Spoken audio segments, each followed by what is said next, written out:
दिसंबर 1884 ईस्वी को देश रत्न डॉक्टर राजेंद्र प्रसाद जी का जन्म हुआ। आज ही के दिन एक और महापुरुष का जन्म हुआ है जो भारत में सबसे कम उम्र में फांसी पर चढ़ने वाला क्रांतिकारी है। ये दोनों महापुरुषों का जन्म है, लेकिन चूंकि सरकारी आयोजन हमारा इनके नाम पे है। आपको बता दें कि देश रत्न डॉक्टर राजेंद्र प्रसाद जी जब विदेश पढ़ने गए थे तो वहाँ पढ़ने के दौरान उनको कहा गया कि आप कहाँ से हैं, वेयर फ्रॉम यू। तो उन्होंने कहा बिहारी। मतलब बिहारी तो कोई प्रोविंस नहीं है, कोई स्टेट नहीं है बिहार, इसमें बिहार बंगाल का हिस्सा हुआ। तो कहा था कि तो बंगाल स्टेट है। बोला कि हाँ बंगाल में है, लेकिन हम लोग बिहारी हैं। बोला नहीं, बिहार तो है ही नहीं कुछ। तो बाद में जब वो लोग भारत आए उन्होंने बिहार राज्य बनाने के लिए आंदोलन किया। आज जो बिहार राज्य बना है इसको बनाने में भी डॉक्टर राजेंद्र प्रसाद का बहुत बड़ा योगदान है। इन लोगों का एक मैगजीन निकलता था बिहारी नाम से मैगजीन भी निकालते थे, और बिहार के निर्माण में सत्याग्रह सिन्हा के साथ, मजहरूल हक के साथ डॉक्टर राजेंद्र प्रसाद भी शामिल।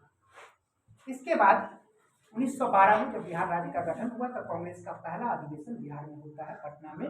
उसमें भी वो शामिल थे। मैंने पिछले बार बताया था जवाहरलाल नेहरू भी शामिल हुए थे और ये भी शामिल हुए। तत्पश्चात जब गांधी जी का आंदोलन शुरू होता है, चंपारण सत्याग्रह, वहां से राष्ट्रीय आंदोलन में ये शामिल हुए। लेकिन इससे पहले एक बात आपको जाननी चाहिए कि डॉक्टर राजेंद्र प्रसाद सबसे अधिक मेधावी छात्र। किसी भी चीज को एक बार पढ़ लेते थे तो कभी नहीं, और इतना बेहतरीन वो किसी भी चीज के बारे में लिखते थे कि दूसरे जो देख ले, जो उनके विद्वता से प्रभावित होता था, वो फिर उनको भूल नहीं सकता। तो पटना यूनिवर्सिटी में उनकी कॉपी रखी हुई है, जिसमें लिखा गया है कि examinee is better than examiner. मतलब उन्होंने इतना बढ़िया उत्तर दिया था, जो परीक्षा चेक करने वाले, कॉपी चेक करने वाले परीक्षक थे, उन्होंने कहा कि मुझसे अच्छा ये विद्यार्थी जानता है। मतलब किसी भी विषय पर उनकी बहुत ही अच्छी पकड़ थी। पूरा संविधान उनको कंठस्थ, पूरा भारत का संविधान जो विश्व में सबसे बड़ा संविधान माना जाता है, वही उनके जाते। एक मेधावी छात्र थे।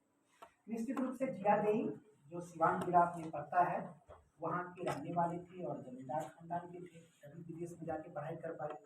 लेकिन उसके बाद आजीवन उन्होंने, जब देश प्रेम जगा और महात्मा गांधी के आंदोलन से जुड़ते हैं, तो हमेशा सादा जीवन दिया। अपनी पूरी संपत्ति, पूरी जायदाद देश के लिए उन्होंने न्योछावर कर दिया। जब 1934 में भूकंप आया था, और उस दौरान जब वो सविनय के आंदोलन में जेल गए हुए थे, तो भूकंप जो बिहार में बहुत भीषण आया, तो उसके बाद उनको जेल से छोड़ दिया गया, सभी कैदियों को इस आपदा में। तो वो जब बाहर आए तो उन्होंने कुछ ही दिनों में इतना ज़्यादा पैसा कलेक्ट कर दिया चंदे के माध्यम से कि उतना पैसा भारत सरकार भी, जो ब्रिटिश सरकार थी, वह भी उगाही नहीं कर पाई। और बिहार के लोगों को, जो यहाँ पे बहुत बड़ी प्राकृतिक आपदा थी 1934 का भूकंप, उससे निपटने के लिए उन्होंने बहुत ज़्यादा धन उगाही किया, धन वो चंदा से कलेक्ट किया, और जिसके माध्यम से यहाँ राहत वितरण किया गया।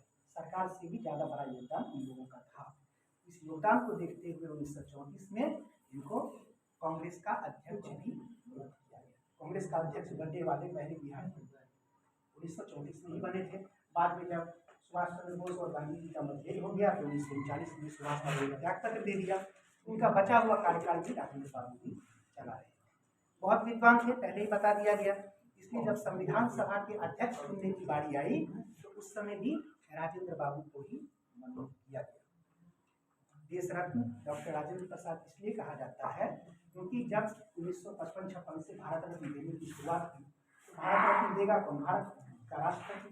राष्ट्रपति ये स्वयं थे, ये स्वयं को तो आवाज नहीं दे सकते थे, इसीलिए इनको ये भारत रत्न दिया करते थे, इसलिए इनको देश रत्न की उपाधि।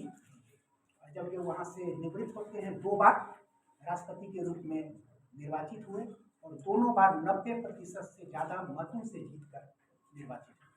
इतना ही नहीं, बल्कि देश रत्न डॉक्टर राजेंद्र प्रसाद जी ने जब राष्ट्रपति रहते थे तब भी वो अपना वेतन कम लेते थे, कहते थे इतने वेतन की मुझे आवश्यकता नहीं है।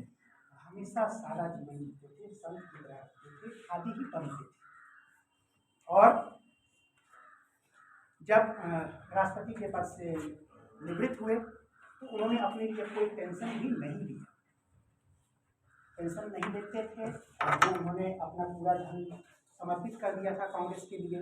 तो जो पटना में सदाकत आश्रम बना हुआ है, आज की कांग्रेस का ऑफिस है, उसी ऑफिस के एक कमरे में हो रहा, और बहुत ही सामान्य जीवन जीते थे।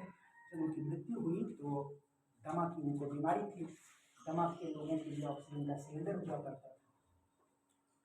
जो डॉक्टर आए उन्होंने कहा कि इनके ऑक्सीजन सिलेंडर में ऑक्सीजन नहीं है, और इन्होंने ये बात बताई भी नहीं थी किसी को, इसलिए ऑक्सीजन नहीं होने के कारण दमा की बीमारी से इनकी मृत्यु हो जाती है।